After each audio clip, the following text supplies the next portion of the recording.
What awaits us after death? For thousands of years, humanity has searched for an answer. Some believe in an afterlife. Others believe we live on through the memories we leave behind. Few people have left a stronger mark on the world than history's greatest artists. They painted the world as no one else could see it.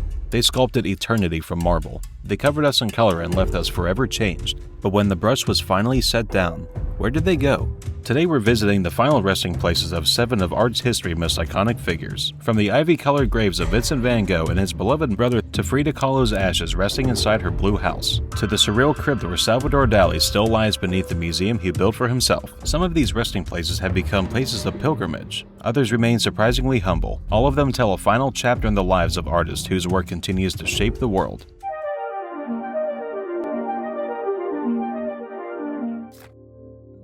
Auvers-sur-Oise, France. Vincent van Gogh spent most of his brief career in poverty and obscurity, producing over 900 paintings in just a decade, works that would later redefine modern art. A Dutch post-impressionist whose swirling canvases burned with emotional intensity. He painted the starry night, sunflowers, and wheat filled with crows in a furious outpouring of genius that the world wasn't ready yet to receive. He sold almost nothing in his lifetime. On July 27, 1890, during the last 7 days of his life, Van Gogh shot himself in a wheat field outside the village of Auvers-sur-Oise, north of Paris. He stumbled back to his boarding room and died 2 days later, on July 29th, at just 37 years old. He was buried the very next day in the village cemetery, on a sunny plateau overlooking the Oise Valley, literally the same landscape he had painted. His brother Theo, who had supported him financially and emotionally throughout his career, wrote afterward, "He was buried in a sunny spot among the cornfields, and the cemetery does not have that unpleasant character of Parisian cemeteries."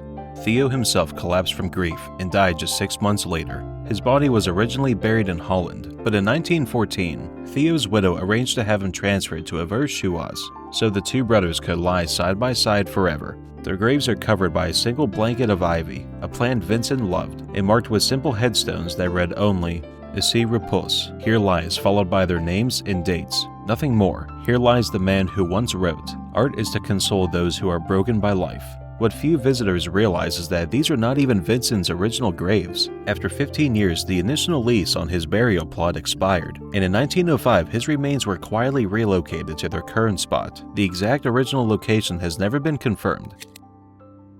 Château de Vauvenargues, Providence, France.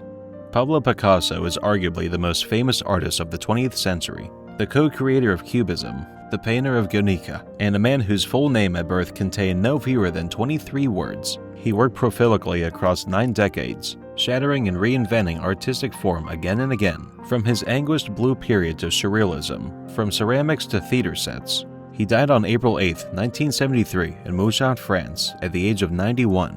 Picasso left no instructions about where he wanted to be buried. His widow Jacqueline wanted a completely private burial, and when the local town of Mougins refused to authorize one, she arranged for him to be entered at Château de Vauvenargues, a medieval castle Picasso had purchased in 1959, nestled at the foot of Mont Sainte-Victoire, the mountain that his idol Paul Cézanne has painted hundreds of times. Picasso revered Cézanne so deeply that he reportedly never painted that mountain himself, out of respect. Then something eerie happened. A freak snowstorm struck, freezing the ground solid, and making digging a grave impossible. For 6 days and 6 nights, Jacqueline kept vigil beside Picasso's coffin in the castle's medieval guardroom, alone, until the snow finally melted. He was buried on April 16, 1973, beneath a bronze sculpture of his own making, La Dame à l'Enfante, Woman with a Vase, the same sculpture that had once stood at the entrance to the Spanish Pavilion at the 1937 Paris World Exhibition. The same year he painted Guernica. There is no headstone, no inscription, no words. Jacqueline visited his grave on the 8th of every month for 13 years, until she took her own life in 1986. She is buried beside him. Giverny, Normandy, France. Claude Monet spent the last 4 decades of his life creating a garden, and then painting it obsessively. The founder of French Impressionism. He was the painter who taught the world to look at light rather than things, at the shimmer of water rather than its surface. His monumental water lily series, painted in the Garden of Giverny, now fills the walls of the Orangerie Museum in Paris in an unbroken panorama. He created that garden knowing it would become his greatest work of art. Monet died on December 5, 1926 at his home in Giverny at the age of 86 of lung cancer, still painting until nearly the end, even as his cataracts blurred his vision and altered his palette in ways that would presciently resemble abstract expressionism. He had insisted on a simple, intimate ceremony. About 50 people attended. He's buried in the churchyard of the Église Sainte-Renégante de Chivigny, just a 10-minute walk from his house in a large family tomb planted with flowers. Naturally, his epitaph reads, "Here lies our beloved Claude Monet, born November 14, 1840, died December 1926, missed by all." Sharing the grave are his wife Alice and several stepchildren, including in a poignant twist, Alice's first husband, Ernest Holshed, who had died years earlier. Before Monet and Alice married, they all rest together, a complicated family reunited in the earth. When Monet's friend, French Prime Minister Georges Clemenceau, arrived at his deathbed and saw the black cloth that had been placed over the body, as was customary, he refused to allow it. He pulled it away and replaced it with a curtain covered in bright flowers, saying that black had no place near Monet. Basilica of Santa Croce, Florence, Italy. Michelangelo Buonarroti was by almost any measure the greatest artist to have ever lived, sculptor, painter, architect, and poet. He carved David and the Pietà, painted the Sistine Chapel ceiling, and designed the dome of St. Peter's Basilica in Rome.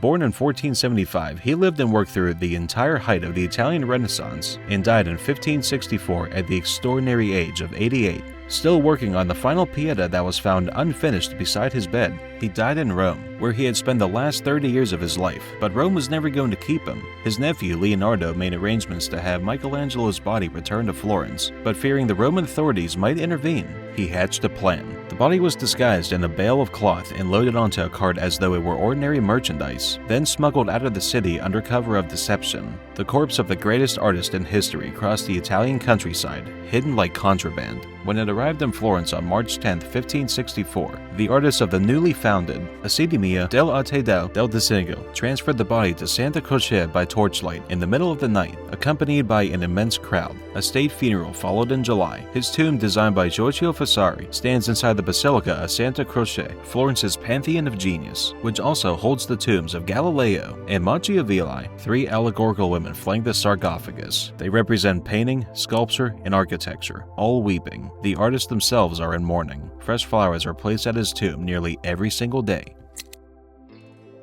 La Casa Azul, Mexico City, Mexico. Frida Kahlo did not paint pictures. She painted her own suffering, her own body, her own identity with a rawness that the art world has never seen before. A Mexican painter working in the mid-20th century, she created deeply personal canvases rooted in surrealism, folk art, and political conviction, images that explored pain, disability, gender, and the Mexican post-revolutionary identity. She endured dozens of surgeries following a devastating bus accident at 18, and she had channeled every moment of that anguish onto canvas. She died on July 13, 1954 at the age of 47 in the house where she had been born, La Casa Azul, the Blue House, in the Coyoacan neighborhood of Mexico City. The official cause of death was listed as a pulmonary embolism, though there has been long speculation that she may have overdosed intentionally. Her last diary entry, written in the days before her death, reads, "I hope the exit is joyful, and I hope never to return." There was no autopsy. Her body was cremated, per her wishes, and witnesses at the cremation reported that when the furnace door opened, the heat made her upper body surge upright, her hair fanning out around her face like a crown, as if she were giving a final bow. Her ashes rest today in a pre-Columbian ceramic urn shaped like a frog on the shelf in her bedroom at La Casa Azul, which is now a museum.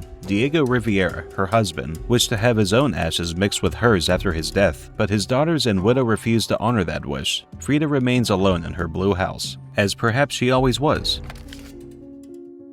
Dalí Theater Museum, Figueres, Spain. Salvador Dalí spent his entire career constructing not just art, but a persona, the eccentric Catalan surrealist with the waxed mustache, the melting clocks, the pet ocelot. He produced paintings, films, jewelry, and furniture, and described himself as not so different from a madman. There's only one difference between a madman and me. I am not mad. His most iconic work, The Persistence of Memory, with its drooping watches and the dreamlike Catalan landscape, has become one of the most recognized images in Western culture. Dalí died on January 23, 1989 from heart failure at the age of 84. He was buried in a crypt beneath the theater museum that he had spent years designing in his hometown of Figueres, a building he called a single surrealist object, the largest surrealist artwork in the world. In 1974, he had opened it to the public. He had always intended it as his tomb. What makes his burial genuinely eerie is this. For years, visitors walked directly over his grave without knowing it. Beneath an enormous geodesic dome, in the center of the museum floor lay a massive unmarked stone slab weighing 1.5 tons. Thousands of people stepped over it every day, completely unaware that the master of surrealism lay beneath their feet. In 2017, that slab had to be lifted. A woman in Spain claimed Dalí was her father and sued for a DNA sample. Forensic scientists conducted the exhumation in the dead of the night under extraordinary secrecy. The results? She was not his daughter. Dalí's remains were reburied, and the Dalí Foundation announced the mortal remains of Salvador Dalí have been reburied and lie beneath the dome of the Figueres Theater Museum. His mustache reportedly had still been intact.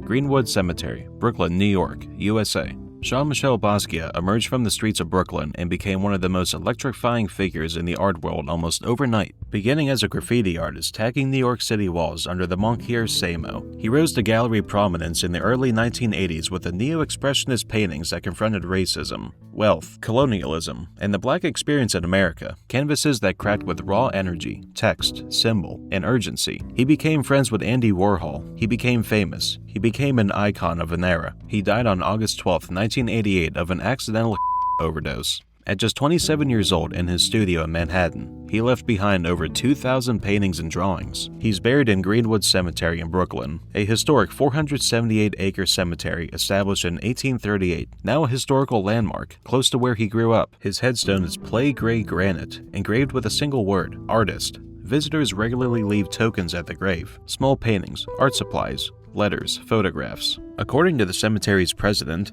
Basquiat's grave is the most single-visited site among the cemetery's 570,000 burials. His former girlfriend, who was present when he was lowered into the ground, described him this way: Jean-Michel was a thoughtful, elegant man who was subversive. He lived his life in a way that was fearless. He was 27. The grave is always covered in something someone has left for him.